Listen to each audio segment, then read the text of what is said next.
caused the collapse of the Twin Towers would have been, I don't know, some earthquake, some explosion of oil there or whatsoever. You can imagine exactly the same film, or even more problematically. Now, this is really an evil mental experiment, but it makes the point. Imagine the same film taking place in a big German city bombed by American bombers in the fall of 44. You know, everything stands as it is, or to be more actual. The same film taking place in a bombed high-rise building in southern Beirut during the last Lebanon-Israeli conflict. That's the point. It cannot take place there.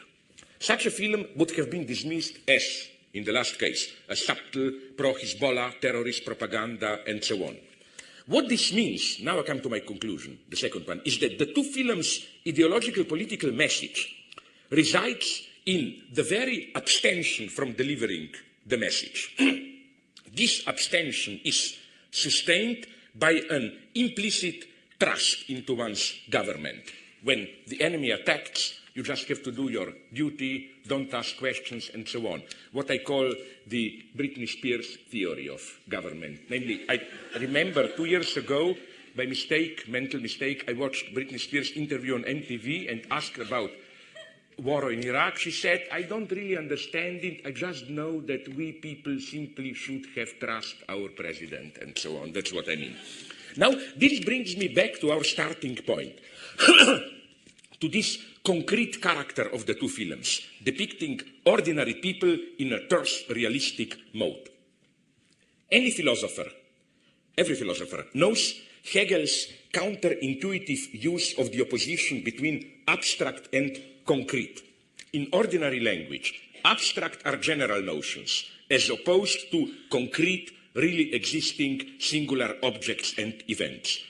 For Hegel, on the contrary, it is such immediate reality which is abstract, and to render it concrete means to deploy the complex universal context that gives meaning to it. For example, let's say if I were to smoke, I don't smoke, don't worry, but let's say if I were to smoke, according to the usual notion of being concrete, the concrete thing would have been simply to show me here as an individual smoking, and then cigarettes, whatever, that are abstract notions. For Hegel, showing just me as an individual smoking is the most abstract thing you can do. The concrete approach is to provide all the network of mediations, which historical, social, which have to be here so that I can smoke. Colonization, tobacco I think it was first used by natives in Latin America, so history of colonization, then psychohistory, why do we humans need tobacco, relax, stress, work, and so on. All that that's what makes my abstract individuality, this stupid presence of just an entity which smokes, concrete, this concrete network.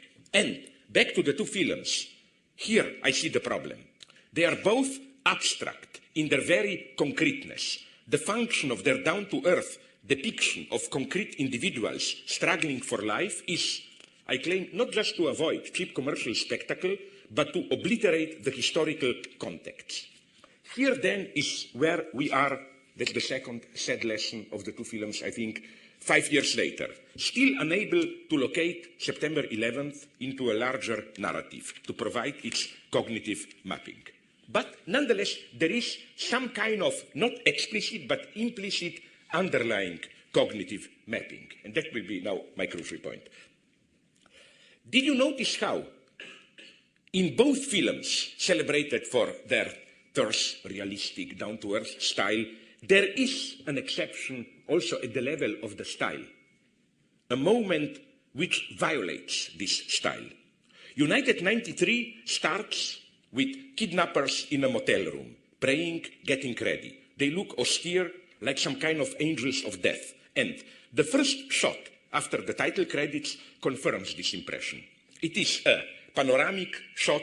The camera moves high above Manhattan in the night, looking down, accompanied by the sound of the kidnappers' prayers, as if the kidnappers stroll above the city, getting ready to descend on earth to reap their harvest.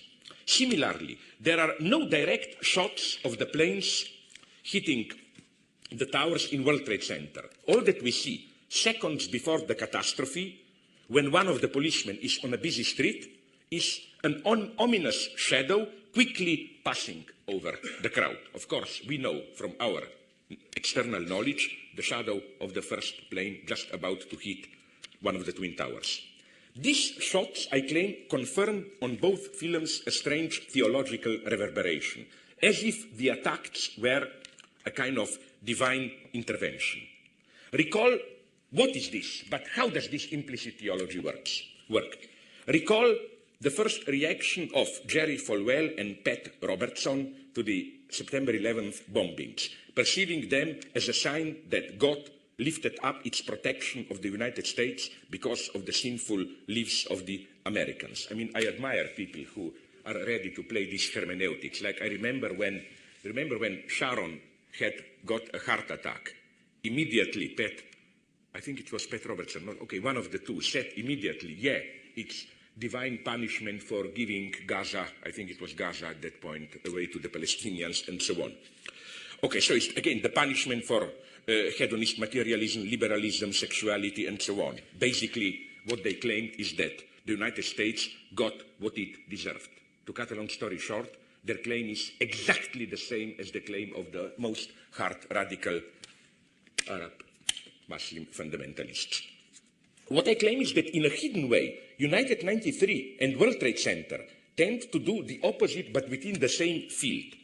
To read the September 11th catastrophe as a blessing in disguise, as a divine intervention from above, destined to awaken us from moral slumber and to bring out the best in us.